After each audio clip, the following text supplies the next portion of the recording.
Assalamualaikum warahmatullahi wabarakatuh. Bertemu lagi di channel Ilham Basmoro. Pada kesempatan kali ini kita akan melanjutkan materi masih terkait dengan logika matematika, tetapi untuk subbab inverse, converse, dan kontraposisi. Langsung saja kita mulai. Yang pertama untuk inverse. Inverse dari jika P maka Q adalah tidak P maka tidak Q.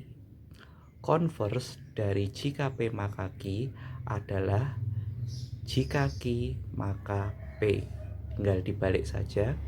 Kalau kontraposisi dari jika P maka Q adalah dibalik dan diberi negasi masing-masing.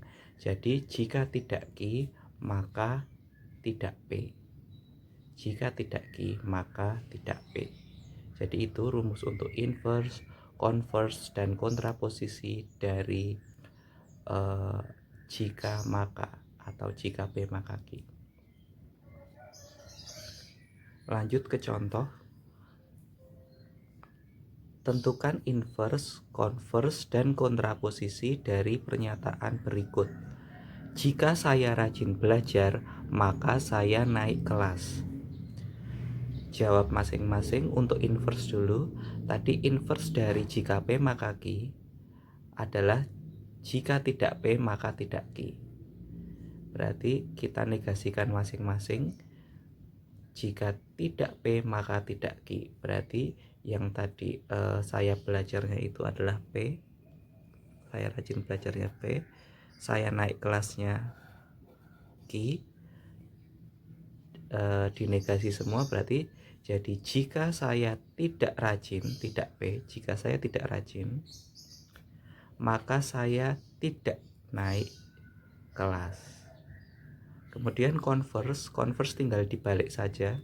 Kalau tadi jika P maka Q, converse-nya tidak Q maka jika Q maka P.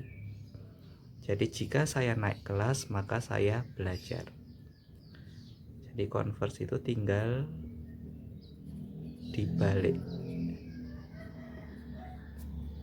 Kemudian kontraposisi dibalik kemudian dinegasi masing-masing. Jadi tidak Q maka tidak P. Jadi jika saya tidak naik kelas maka saya tidak rajin belajar. Itu jadi tentang inverse, converse, dan kontraposisi. Lanjut ke bagian ekuivalensi atau kesetaraan dari implikasi. Implikasi adalah jika P maka Q, dan jika P maka Q ini akan setara dengan dua rumus itu.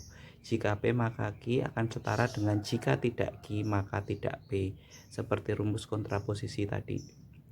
Yang kedua, jika P maka Q itu juga setara dengan tidak P atau Q. Tidak P atau Q. Contoh, pernyataan jika saya makan maka saya kenyang setara dengan titik-titik. Boleh milih mau yang rumus pertama kontraposisi atau yang kedua tidak P atau Q. Kalau yang pertama, jika tidak Q maka tidak P. Berarti jika saya tidak kenyang maka saya tidak makan. Ini P-nya, ini Q-nya. Kalau ngikutin rumus tadi berarti jika saya tidak kenyang maka saya tidak makan. Berarti yang C. Gitu. Lanjut nomor 2. Jika saya tidak membaca buku, maka saya ketinggalan zaman. Berarti saya tidak membaca buku, ini misal P. Terus ini Q. Saya ketinggalan zamannya yang Q. Akan setara dengan titik-titik. Ini juga boleh milih di antara dua rumus tadi, mau yang pertama atau rumus yang kedua. Sekarang yang kedua, kita pakai rumus yang kedua. Tidak P atau Q, berarti depannya dilawankan. Jika saya, kalau awalnya tadi sudah ada tidak, berarti tidaknya hilang. Jika saya membaca buku, nah karena ini tidak P saja ya berarti jikanya juga hilang. Jadi saya membaca buku atau saya ketinggalan zaman. Saya membaca buku atau saya ketinggalan zaman. Berarti yang D.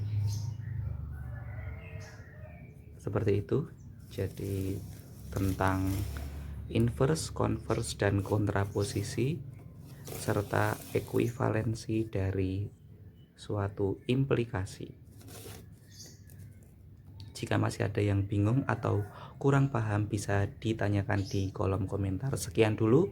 Wassalamualaikum warahmatullahi wabarakatuh.